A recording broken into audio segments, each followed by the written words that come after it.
Gestational diabetes, a term that makes a lot of us get scared and worried. What if I get gestational diabetes during my pregnancy? Well, let me break down all the facts about gestational diabetes in this video. Hi, I am Saranya, a birth coach, the founder of Babypedia, and a life coach for pregnant women. So, what is this gestational diabetes? Well, unlike the normal type 1 diabetes that you get, gestational diabetes is caused by the hormones that is secreted by your placenta. So, diabetes is when there is a buildup of insulin in the blood and your cells are not able to use the insulin, absorb and use the insulin properly. So, when during pregnancy, the placenta secretes a lot of hormones, and these hormones can inhibit your body from absorbing the insulin that is secreted by the pancreas.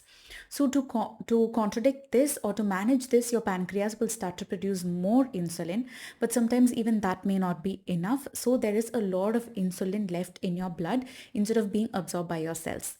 So then your doctor will say that you have gestational diabetes.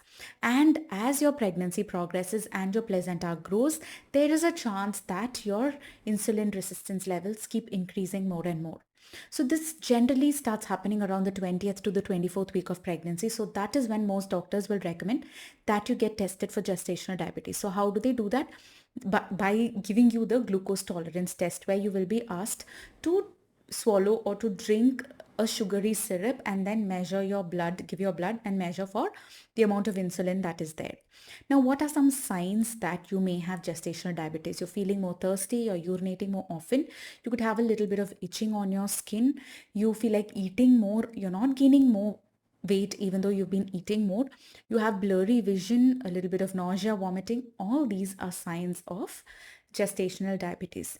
Now, don't worry, don't panic if you have gestational diabetes. After you deliver your baby, usually your insulin levels will go back to normal. Now, what can I do at home to manage my insulin levels?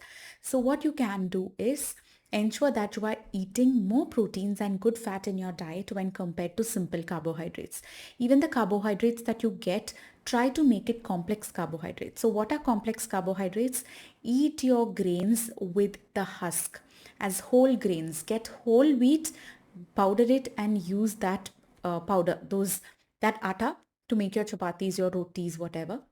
You can get brown rice or the rice varieties with the husk. Add more protein into your diet. All this will slow down digestion and slow down the release of this insulin, the sugar into your blood. Thereby, you will be able to manage your sugar levels. The next thing that you can do is walk for minimum 15 minutes after every meal. Studies show that walking for 15 minutes after every meal is known to slow down digestion, and thereby you can manage your insulin levels. The next thing that you can do is eat multiple times. Eat small portions multiple times throughout the day to ensure that there is not a big gap between meals. You don't get too hungry and hence you don't overeat when you have your meal. So eating frequently smaller meals will also ensure that your sugar levels are balanced throughout the day. Manage your stress. We now know that women who have a more amount of stress are more prone to getting pregnancy complications, including gestational diabetes. So take care of your stress. Do anything you need to manage your mood swings. It could be meditation, pranayama, or just sitting in a corner, journaling, listening to your favorite music, exercising, anything that helps you manage your stress levels. So all these are known to help you manage your blood sugar levels, and very importantly, please ensure that you are sleeping well.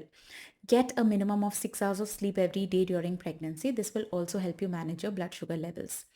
Now, why is everybody scared of blood sugar levels? What are the precautions, or what are the indicators? Usually when women have gestational diabetes, there is a high chance that they can develop type 2 diabetes later on in life, or approximately 8 to 10 years after they've given birth. There's also a high chance that you may get gestational diabetes in the subsequent pregnancies as well. Your baby could be born with a high birth weight, that's called macrosomia, and you could also have high water levels. So all these are some complications. Sometimes if your sugar levels are very unbalanced, it's all out of control, your doctor may recommend delivering your baby early and through a C-section. Also, after your baby is born, there's a high chance that your baby suffers from low sugar levels. So your baby will be monitored for their sugar levels as well after they have been given birth. So all these are some of the complications that can arise from having gestational diabetes. But like I said, don't worry. If you put in the steps to manage your lifestyle, then your sugar levels can be within the normal range and you can go ahead to have a healthy baby and a healthy birth also. Okay, so hope this video helped you get a lot of clarity. As always, like, share it with another person who would benefit from watching this video, and subscribe for more such information. Take care. I will see you soon in another interesting topic. Till then, this is Saranya signing off with loads and loads of love and strength to each and every one of you. Bye bye.